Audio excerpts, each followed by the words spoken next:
Music Box Dancer, it's called. Music Box Dancer. John Ovenden has arrived. How are you, sir? Have you met Isabella? Have you met Isabella? I'm just meeting her. Yes. I'm just meeting all sorts of people. We're trying to figure out where the headphones are. Is that better? Most people don't wear the headphones, but you being an old radio man, of course, you're going to be attracted to wearing headphones. I have never enjoyed radio as much as I do with you. Oh, God bless you. It's the only thing I've never done in radio or TV. Well, nobody, I think, has ever... It's wonderful to work with you and to know you. I sing your praises, and Caroline's too. Well... And Gary and Tony, all the time. Oh, thank you. I don't think anyone has ever done a radio program around a dining room table since 1923 when Jack and Stella Hume began radio, the industry, in fact, in Australia, down on Green Hill Road. So what goes around comes around. Well, we nearly had a first because my son That's the Andrew original studio there. was going to be on the program ahead of me. Oh, yes, he was. Yes. Oh, and he had to pull out because work. This idiot wanted him to drive him around, but I'll try and set him up for you for next month because it's been a long time since a father and son have been on the same program. Well, that's true. Two entirely different subjects. That's true. Isabella is my inspiration. She is. Is she? She is the young lady. You're my inspiration. Oh well, and Caroline too. And a lovely cup of coffee when I come in and everything. But where's Missy? I haven't seen Missy. No, Peter's taken Missy for a run on the beach. Oh, because usually I bring a little tin of dog food for her. Oh my God! But, don't tell Pete. He's kind of anal about these things. He weighs every piece of food that she has because he doesn't want her to get overweight. We have a little puppy at home and up at the other house, and she eats anything. And we certainly don't weigh anything. She wouldn't have the patience to stand there and let us weigh her food. It's down the little red hole. Well, I've put on a little bit since you've introduced me to that lovely red. Well, it's not only that, it's the biscuits around the table as well. Oh, no, I've resisted those at the moment because I've put on 10 kilos. Well, I haven't got a car, so I can't go anywhere, really. I just count sheep. Well, in the business, we all know about low-budget programs. This is a no-budget program. So we just bribe people with biscuits and red wine. And coffee as well. Oh, coffee, yes, if you want to. Yes. Yeah. But this young lady is quite inspirational. She would have a wonderful career. You know, you started doing the Inspired By... you were doing that when you were 8 years old? I started when I was 6 years old interviewing Maggie Beer in the Barossa Valley. Can you imagine that, John? 6 years old, and she started interviewing people, but they didn't have podcasts that many years ago, did they? Well, it didn't originally start off as a podcast. It was just the TV show that we put onto YouTube. And if you watch the episode, and if you want to, that would be great. But it's not our best one because, it was our first time doing the whole process. And obviously your first time is going to be a bit of a flop in some aspects. And more recently, we actually wrote a song about that. And I went to Sydney and filmed a music video about, taking your flops and making them pop metaphorically. And I collabed with Violet Hull, who is Jimmy Barnes and Mark Lazotte's niece. And I made a music video with her and we kind of put that together, and it's all about encouraging people to put aside the fear. It doesn't matter if you fail the first time. You just got to put yourself out there until it works. Did you ever get stage fright, John? Did I ever get... Stage fright. Nervous before performing. Once at the Festival Theatre, I was comparing a concert for the police band, and I opened the concert and walked off, and a voice said to me, "I wouldn't stand there if I were you, mate. If the safety curtain comes down, it'll hit you on the head." Yeah, but so I had to move pretty quickly. Well, live performance, anything live, is bound to make you nervous. The trick is you just have to work on getting the butterflies in your tummy to fly in formation. Yes. That's all you have to do, then everything works. And sort of work. Well, I had a lovely night with the Duke of Edinburgh when he came out to present the awards and at dinner, and I was comparing it. and the winners, they had photographs projected onto a screen. But the person operating it had a sneezing fit and fell over the equipment. So the wrong slides came up. And the first one, the Duke said, "Love 15." And everybody went, ooh. But the next one was all right. So I said, 15 all, sir. And everybody started to laugh. The next one came up and it was the wrong one. 1530, said the Duke. Wow. The next one was all right, 30 all. And by then everybody was laughing. And he had to go along with it too. And John Bannon, Premier Recognised, saved the night by turning it into Well, humour. make it funny, make it human. Yes, we did. And the next morning I got to work at the ABC, and the Dukes had sent round a set of cufflinks for me to say thank you for last night. Did you keep them? Yeah, I've got them at home, yes. Well, that would be wonderful. And but I couldn't thank him because the Royal Yacht had sailed for Melbourne that morning. Yeah. And I didn't know how to contact him, but I wrote to the palace and said thank you very much indeed. It was a great night and everybody enjoyed it. And we got out of trouble. I don't know if you can believe everything you hear and everything you read. You probably can't. But Well, I've got them here. I've got a lot of stories here. Well, I have heard that the Duke was quite a lad. Yes, I've heard one or two stories about that, yeah. Yes. He was a sailor, though, wasn't he? I mean, you know. Well, yeah. I mean, yes. One in port- every port. Yes. But a very nice man. Well, what's the point of being married to the Queen and the Duke of Edinburgh if you can't? Well, not only that, too. I've been invited to the palace twice to tea parties. And the second one, when you meet a minor royal, and then you go off to the tea tents, and the nobs go off to one, and the plebs to the other one. Mm-hmm. And off we went to the plebs, and there was a cleric there, and I started making, according to my partner, terrible jokes about the feeding of the 5,000 and everything. And he laughed. He thought it was very funny. So away we went, and I said, look, It's just like loaves and fishes, you mean? More or less, yes. Yeah. So you get the cakes and the ice cream, I'll get the sandwiches and the thing, and then we'll swap half and we'll feed each other Well, at the speed of light. what were the sandwiches? Were they cucumber sandwiches? They were, I think, yes. They were Funny a variety. about that. I can't imagine anyone putting cucumbers into a sandwich. Yet it's an acquired taste that you learn at must be. school, isn't it, when they try to feed you on the cheap. But anyway, we had a lot of fun. And next morning, my partner opened the Daily Telegraph. She said, you know that cleric you were talking to with those terrible jokes about the feeding of the 5,000? I said, yes. Yeah. Do you know who he was? No, the Archbishop of Canterbury. Oh, well, Oh, my goodness. Did he have a sense of humour? Oh, he did, absolutely. Yes. Well, I suppose you get various kinds of archbishops of Canterbury. Some would be sort of Yes. more No, he was freed very up, and nice. others wouldn't be. They weren't particularly funny jokes, but he... You've met a brought lot good of laughter. fascinating people, haven't you?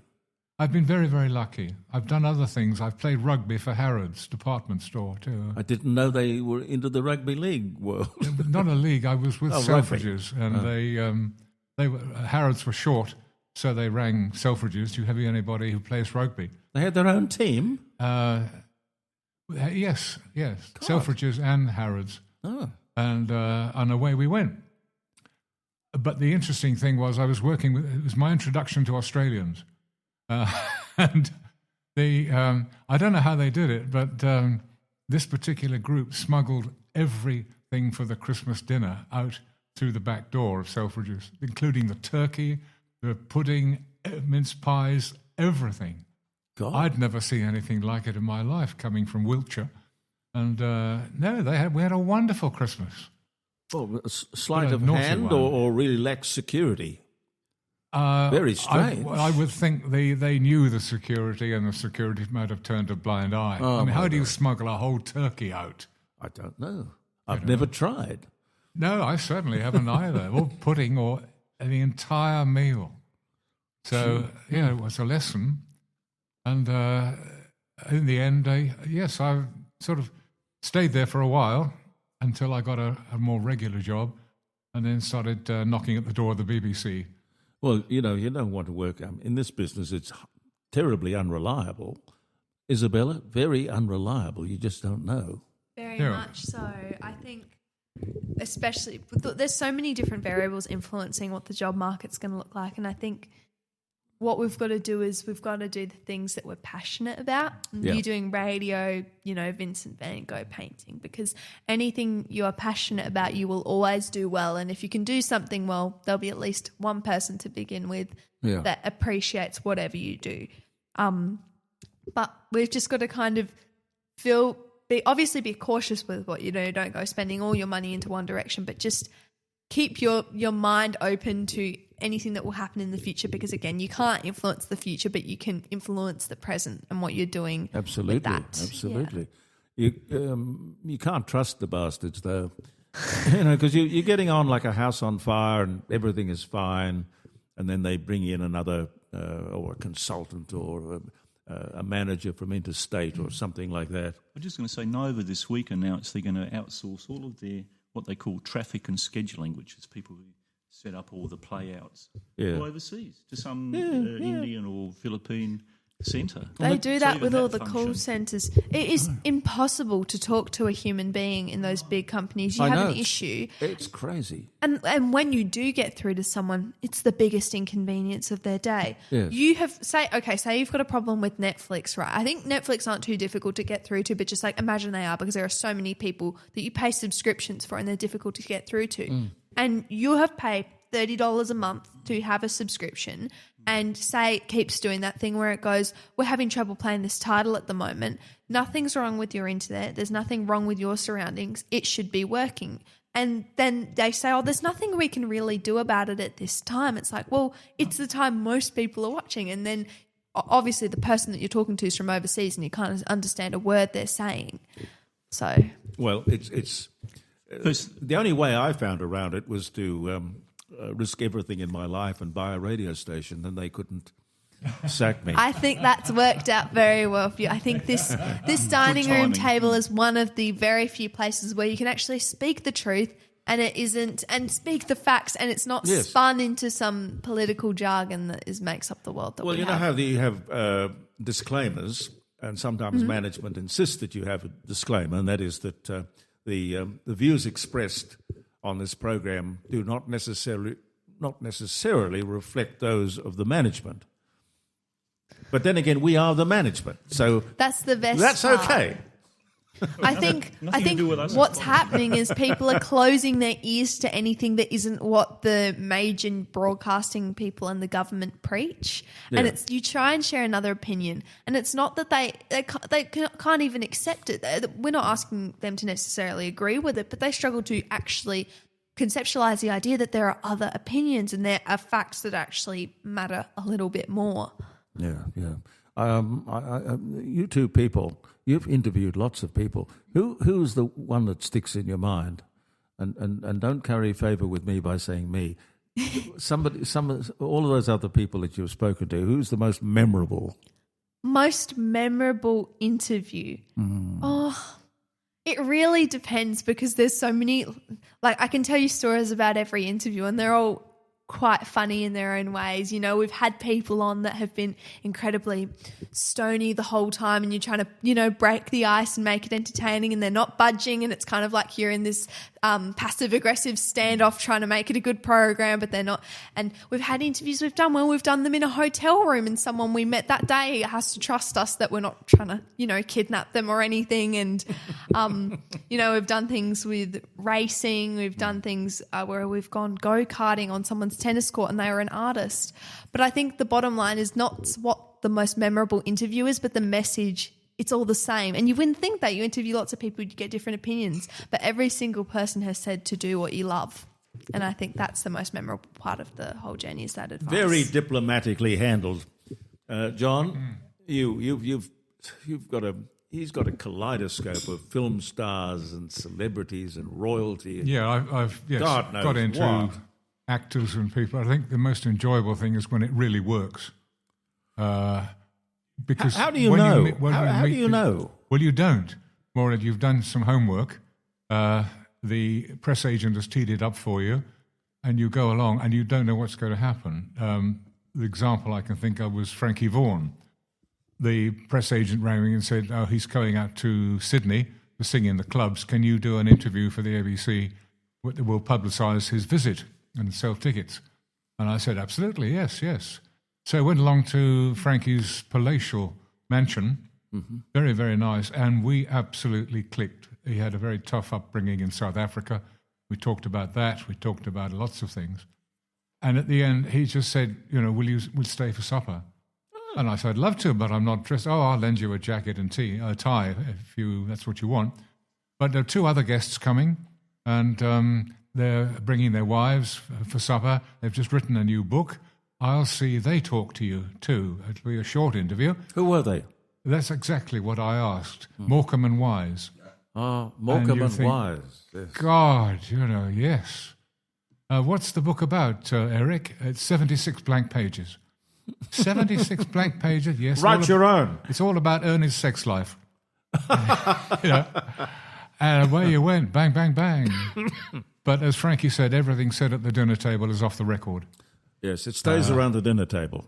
Yeah, but there was one thing... Same here, except it goes around the world, which... Yes. Hang on a sec, John. John, are you there? I am. God bless you, sir. How are you? Not bad, thank you. How are you, Jeremy? I'm well. What's on your mind? Heaps. What isn't on your mind?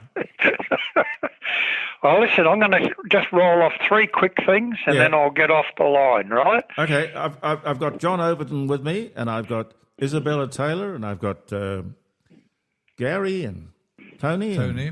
And you? Go for it. All right. Welcome to the panel. Yes. That's the easiest way I can do that. Okay, here's the first one. And you probably discussed this morning about this Telstra outage that we had, right?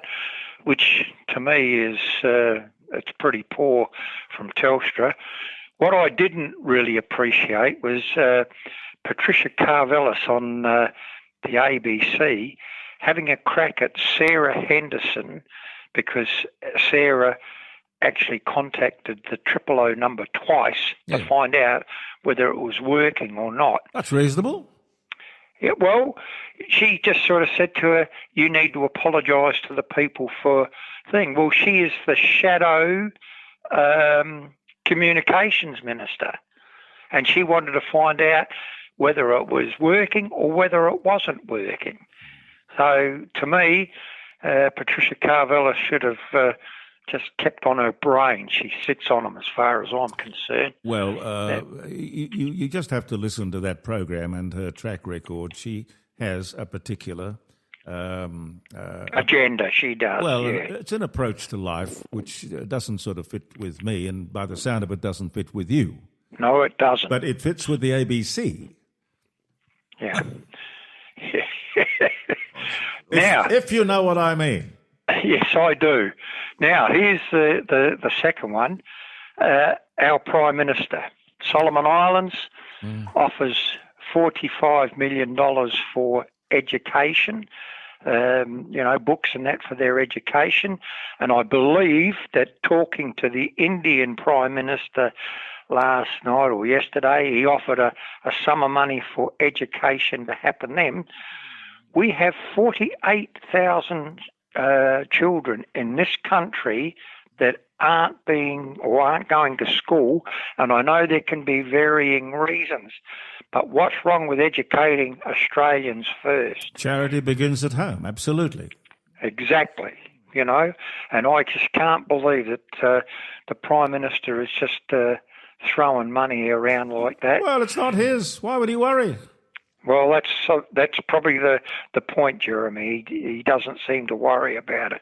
John, did you see the one? Did you see the one in the paper yesterday about the $650,000 given for travel by climate activists and Aboriginal groups to the luxury Turkish beachside resort for this year's UN Climate Talk Fest?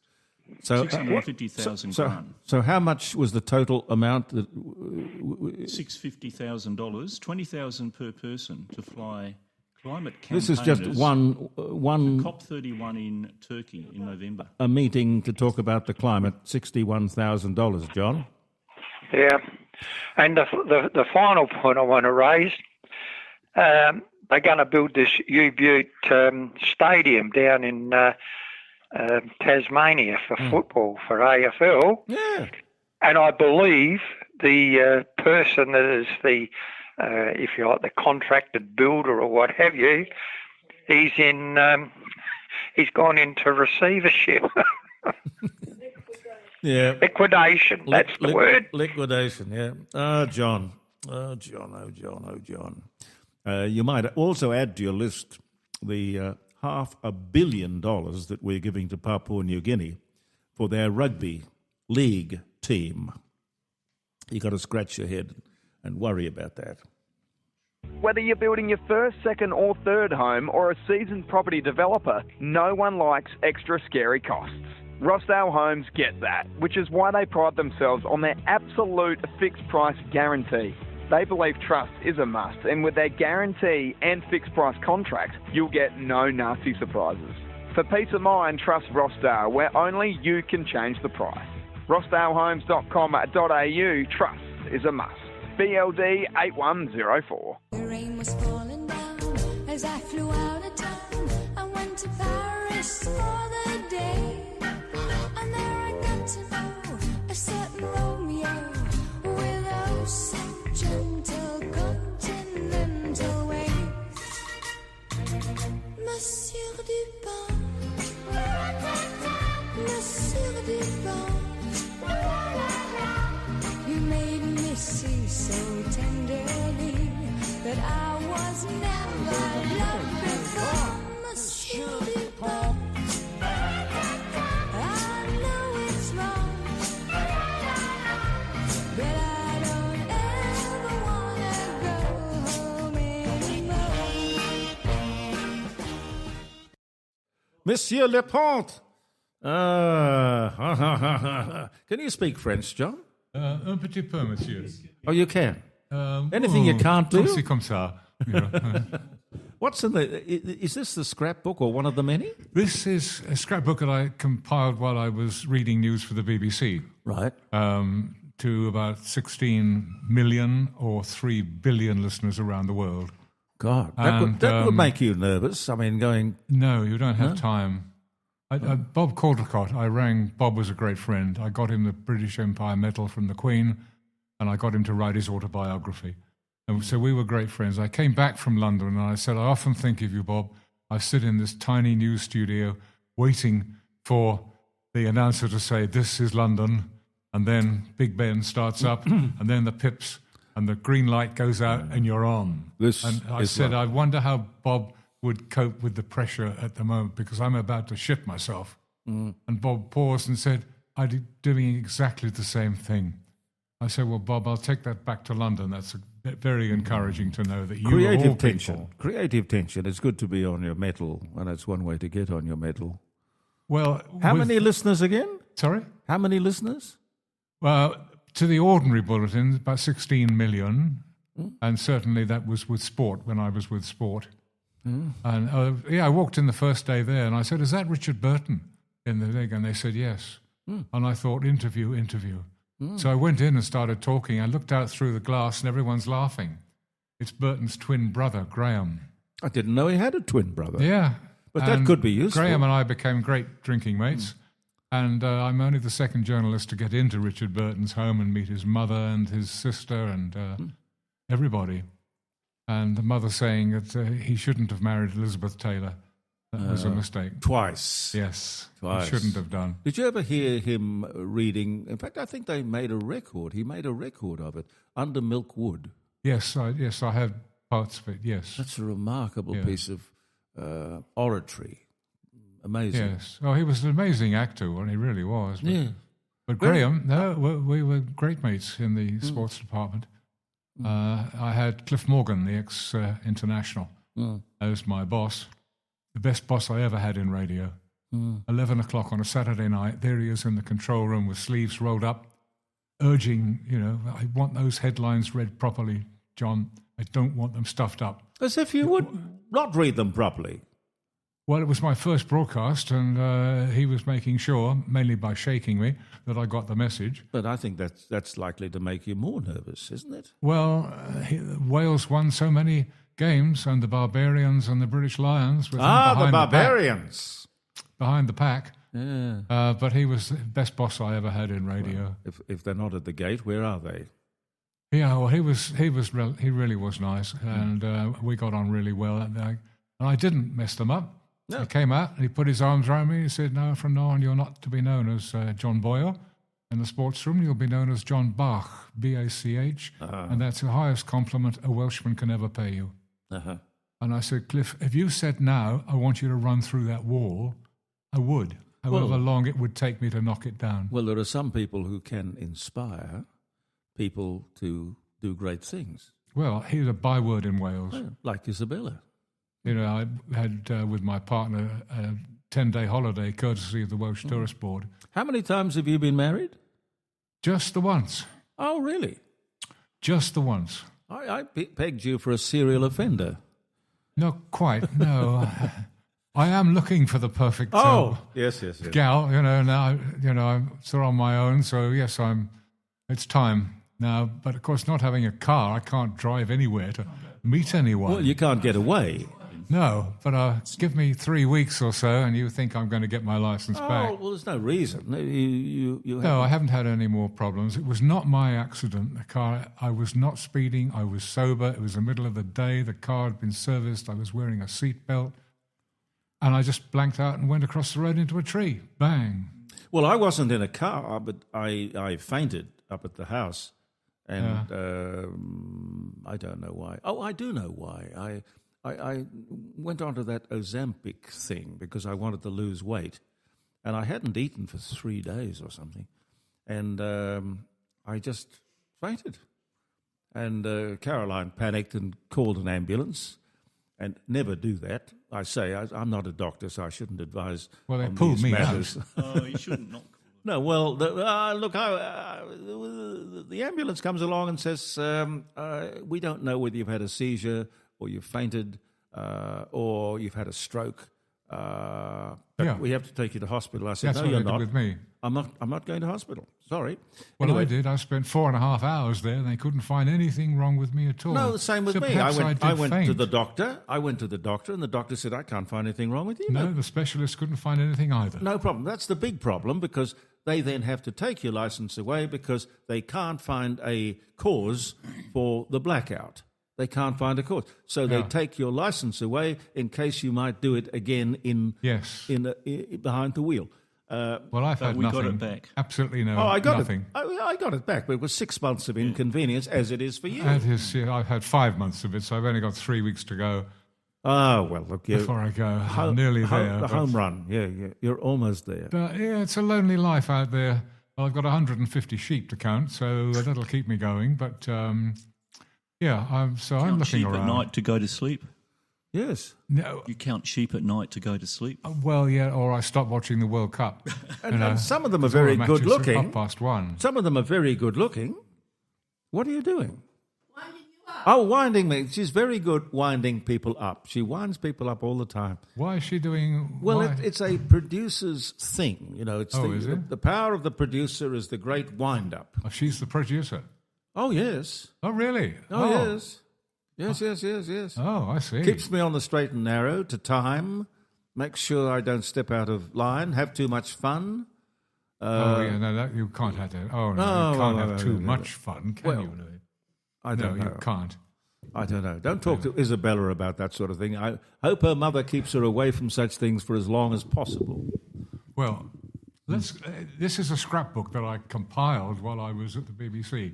When they finished with papers, they threw them out, but I'd go through them and cut the best things out. And I love the one, Britannica Encyclopedia full set for sale, not needed due to husband knowing everything. Dear, most husbands no idea. There was some Jim. I've got a whole book and it would take too long over the thing. But there was another story that Jim liked out in the car. I don't know if I mentioned this, the police playing a football team, playing a local team, and they thought they recognised a someone who was wanted for a crime and arrested him. The police were losing the match 2-0, but after they arrested him, they won the match 3-2. Well, that's creative. Isn't it? Yeah, why wouldn't you? They love a sense of humour. The British police reduced a lot of tension with laughter. The Prime Minister always had a press conference, annual conference in Brighton, and the security was massive. And every car was searched and everything, and the police came across my partner's colleague and said, "Open the boot, please." And she did, and inside were all these sexual devices, everything possible, imaginable. In a boot of a car? In the boot of the car. Strange. And, you see, she was a psychologist, and she was going to give a lecture. So she took along these. Anyway, the officer couldn't believe it, ran over to his colleague, and they had a conflab. Back they came, and they said, "Madam, we don't want to know what you're doing with all these things in this car, but can we please come to the party?" Well, it sounds more like she was taking them home for a trial before she could recommend them to her clients or something like that. Might be. I didn't go into that, or I just heard the story. No. And away with that. And there was a lot of fun. And when I went back, I was pulled over and tested for... Anyway, the officer I know came, that feeling. The officer came up and said, "Oh, I'd better get the sergeant." When the sergeant came up and said, "Oh, hello, sir, had a few drinks, have we?" And I started sort of fooling around and all that, and put my arm around him, and the car behind couldn't believe it. The driver was goggle-eyed. And the sergeant said, "You haven't had a drink, have you?" I said, "No, I haven't, no. But I'm going to pretend I have had a few." You like winding people up. I love it. So have you met Caroline? She likes winding people up as well. Oh, she's never wound me up. I'm saying we get on really well. She winds everybody up. Is she? Oh, I've got it to come then. The great anyway, winder-upper. We carried on, and he let me go. And the bloke got out of the car. He said, "You let that idiot go? He was drunk out of his mind." No, he wasn't. He was cold sober. Do you know how I know that? And the man said, "No, he goes out with my mum." So small world. Very small world. Yes. But it works here. I remember there was great rivalry between the Greeks and the Italian soccer club. You know, when they played, the local derby was quite something. And they had Italian names and things. Yeah. Oh, yes. It was at Kensington, and the team, 2 police officers came out, and the crowd started booing them. Oh. And I just got back from the World Cup in Germany, commentating matches there, and I ran down from the commentary spot to the 2 officers, and I said, "Come on, we're going to laugh. We'll make a joke. Slap me on the back, we'll have a good laugh, and everything." And the tension went when they saw what was happening out there, and that I was down there with them. Everybody relaxed, and the tension went. They're not armed, are they, in England? No, not normally, no. I don't know whether things have changed, but... some interesting things, sort of happen from time to time. Going over to Ireland as a guest of the Irish Tourist Board and doing interviews and promoting, went into a place in Killarney, and I'd got a very BBC accent at the time. I was moving around, John, you still have. I still, well, I've got a new agent thanks to one of your guests last time. Anyway, I started, and everybody fell silent. And I said, what's going on? Oh, well, they remember Cromwell and the potato famine, and the people who died, and they've never forgiven. Long memory. So I started talking more with an Australian accent, and sort of changing it. And everybody started talking again. So these sort of things sort of work. Yeah. And you go into a pub, and I went in, and a window opens. Yes, I said, going in for a drink. We're closed, but let yourself in, help yourself to a drink, and wait till we open. Well, that sounds very Irish. That's what I thought. Yes. So we did, I love it. We had a lot of fun. Thank you, John, for coming. Thank you for having me. Yes, well, we haven't gone through all these things, so I'll keep for next time. Bring it back next time, yes. But I've got a whole lot of them. I've got asterisks marked, but the best ones, which it's quite a scrap album Yeah, keep the wonderful 3 or 4 memories. years. Wonderful history, and, wonderful there's some career. very funny stories there. Yeah. I've been making Jim laugh all the way down from home with my driver, and we'll get around to that next time. So I'm sorry I haven't made to, because we should be talking a bit more. Anyway, so I'll say goodbye. Thank you for having me again. Thank you. So next time I see you, you'll be driving. Yes. Good.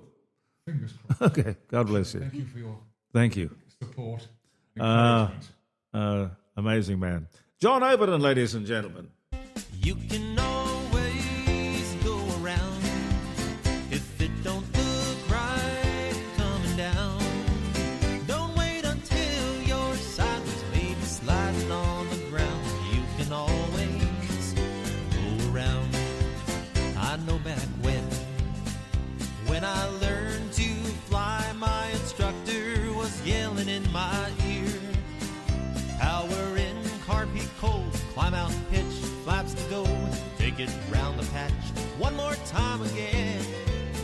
But I know now, he was showing me that just because the nose is pointing down, if it doesn't look right, give it one more try. You can always go around. You can always go around. If it don't look right coming down, don't wait until you're silent, maybe sliding upside down. You can always go around. You cry and moan and say it will work out. But honey child, I've got my doubts. You can't see the forest for the trees. So don't get me wrong, it's not that I knock it, it's just that I am not in the market for a boy who wants to love only me. Yes, and I ain't saying you ain't pretty. I'm saying I'm not ready for any person, place, or thing. Okay, I haven't given you the dates, have I? Isabella Taylor and her mum and her family, they are leaving, and John's about to go out the door. And the dates, happy birthday if you're having a birthday, happy wedding anniversary, July the 10th. Coca-Cola and Company announced that it will resume selling the old formula Coca-Cola, which is fascinating because they never should have changed it in the first place. But anyway, better late than never, I suppose. I don't know what that cost them. You know, there could be a wonderful book in all of the stupid decisions that companies make and the cost of those decisions. That was 1985 that occurred. The old formula Coca-Cola came straight back. 10:40. Oh, this is interesting. Lady Godiva rides naked on horseback through Coventry, according to legend, to force her husband, the Earl of Mercia, to lower taxes. Do you think we could put Kylie on a horse? We could put Kylie Minogue on a horse and maybe Albo would lower the taxes. He seems to be rather taken with her. Well, you know, each to their own. I'm not sure I see the total. You don't see the total picture. I don't. I Are you familiar with the Lady Godiva? I admire legend? Kylie Minogue, but yeah, I think we've got to do some more strong-holding legislation to lower things like that. Oh, yes. Yeah. Well, I don't care how we lower the taxes as long as we do. It just appeals to me to sort of have Lady Godiva riding through Adelaide. That'd work. Well, I think so. Howard Hughes flies around the world in 91 hours. 1938 was the year. Mel Blanc, I talked to him several times over the years, the American radio comedian and voice actor, best known for his Looney Tunes and Merry Melodies cartoons.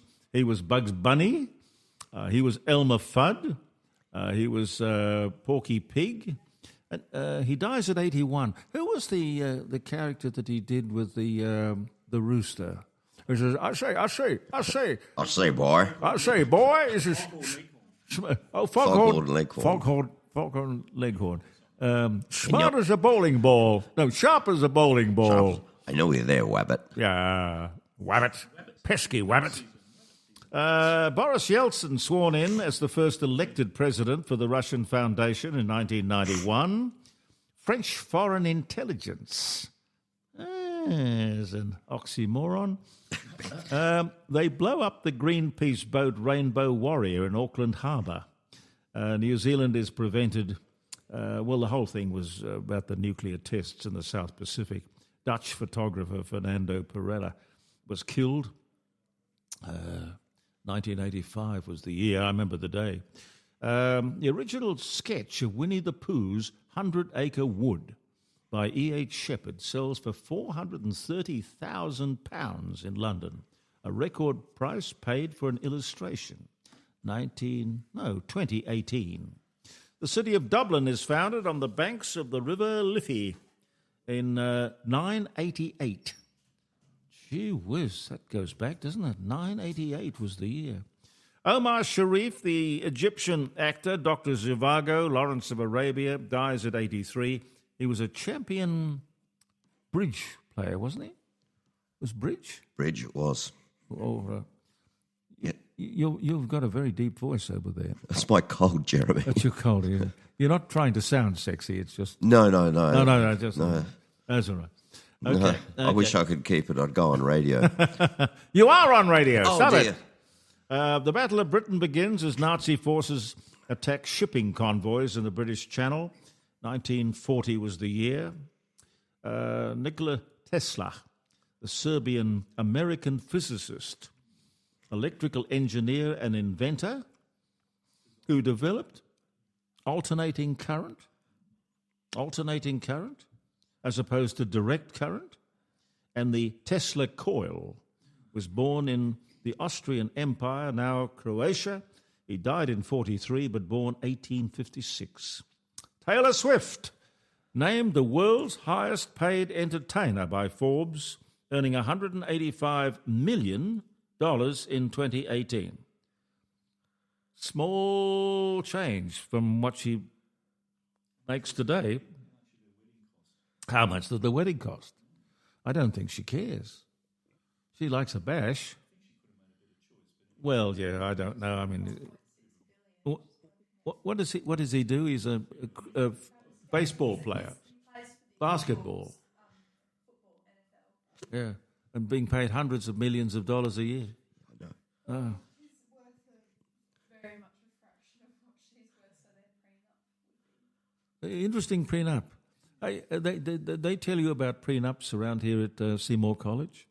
No, I learned that at home.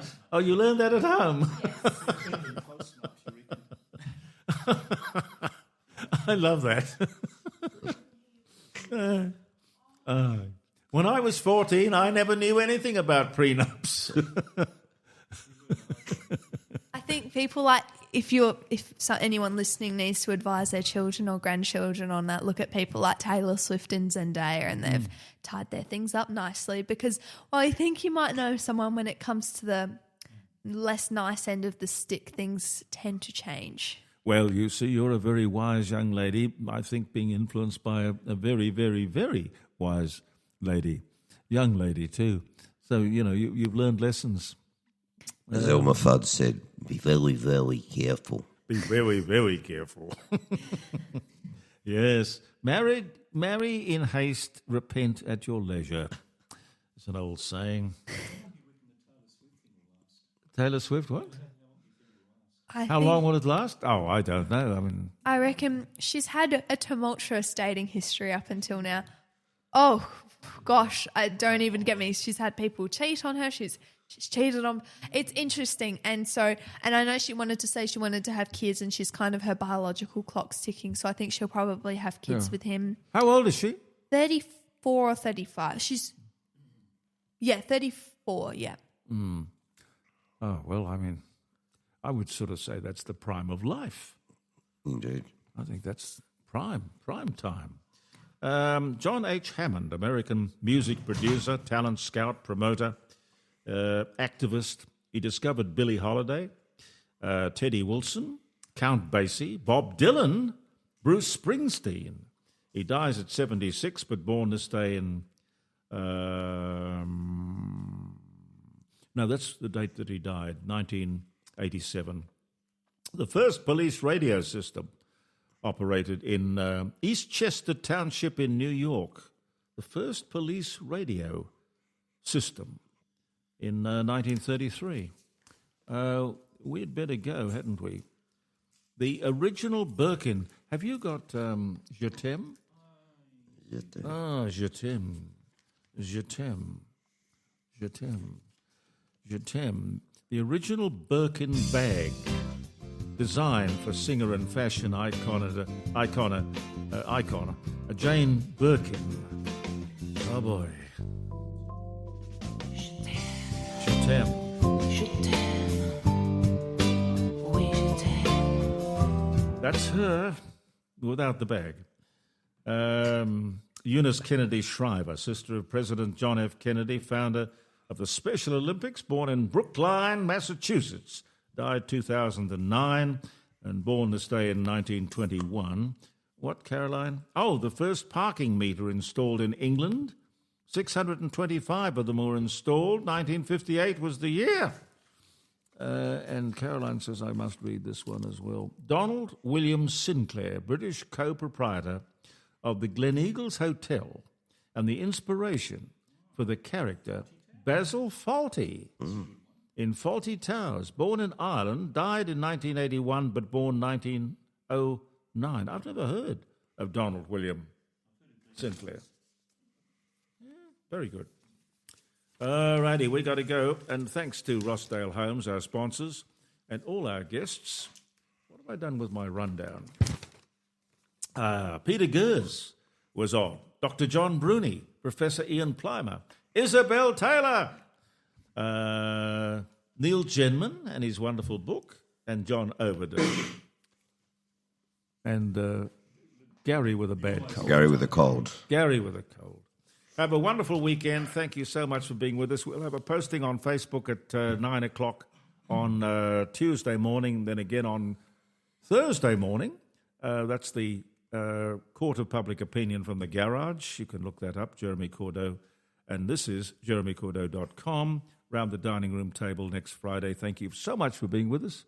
Believe in yourself, and goodbye for now.